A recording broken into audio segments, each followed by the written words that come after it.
ইউনূস সরকার কি কোথাও থেকে ব্যর্থ হচ্ছে সেই সংখ্যালঘু নিরাপত্তা প্রদান করতে? হতেই পারে।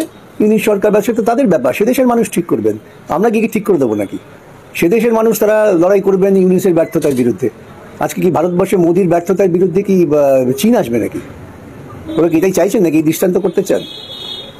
কিছু একটা কথা বলে দিলেই হলো। ওটা স্বাধীন সার্বভৌম সরকার, সে দেশের নাগরিক, সে দেশে যারা বসবাস করেন তারা তাদের সরকারের বিরুদ্ধে নিশ্চয়ই আওয়াজ তুলবেন। ভারতবর্ষ কূটনৈতিক স্তরে চেষ্টা করতে পারেন ওই রাজ্যে ওই দেশের সরকারের সঙ্গে কথাবার্তা বলে মানুষের নিরাপত্তা যাতে রক্ষিত হয়। কেন এটা ভারতের উপর একটা চাপ সৃষ্টি হতে পারে, যেহেতু শরণার্থী চলে আসছেন, এইসব বিষয়কে কেন্দ্র করে কূটনৈতিক আলোচনা হতে পারে। কিন্তু এই ধরনের বাজারে তেলে ভাজা গরম করা বক্তৃতা দিয়ে লাভ নেই।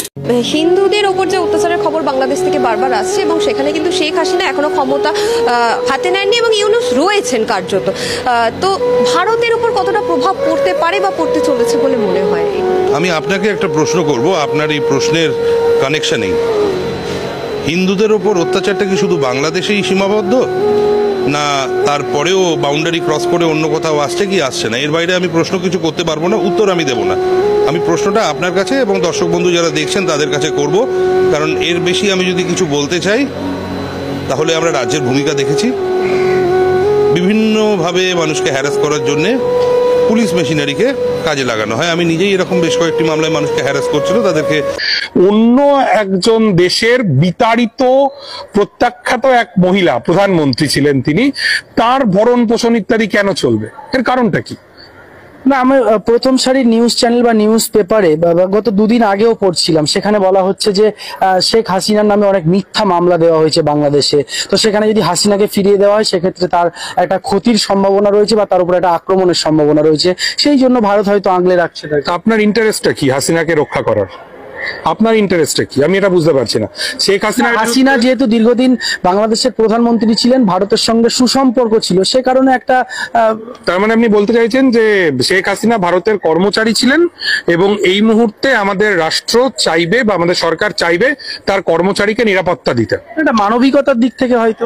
আপনি যখন শেখ হাসিনার নির্দেশে পুলিশ গুলি চালালো, তখন রিয়া গোপ বলে একটা 7 বছর বয়সী হিন্দু মেয়েকে স্নাইপার গুলি করে মারলো, যখন 1.5 সহস্রাধিক মানুষকে এই শেখ হাসিনা নামক মহিলা 20 দিনের মধ্যে গুলি করে মারলেন, তখন কি মানবিকতা কোথায় ছিল? তখন সে মানবিকতা কোথায় ছিল? এই গণহত্যার জন্য তো অবশ্যই শেখ হাসিনার বিচার হওয়া উচিত বলে আমি মনে করি। আমাদের রাষ্ট্র মনে করে যে শেখ হাসিনা তার পুরাতন ভৃত্য, দীর্ঘদিনের বিশ্বস্ত কর্মচারী, এবং এখন মালিকের কর্তব্য যখন ভৃত্য বিপাকে পড়েছে তখন তাকে নিরাপত্তা দেওয়ার, আমি মনে করি সেইটা আমার দেশের জন্য এটা ভালো সিদ্ধান্ত নয়। শেখ হাসিনার যা হবে বা হবে না সেটা বাংলাদেশের জনগণ বুঝবেন।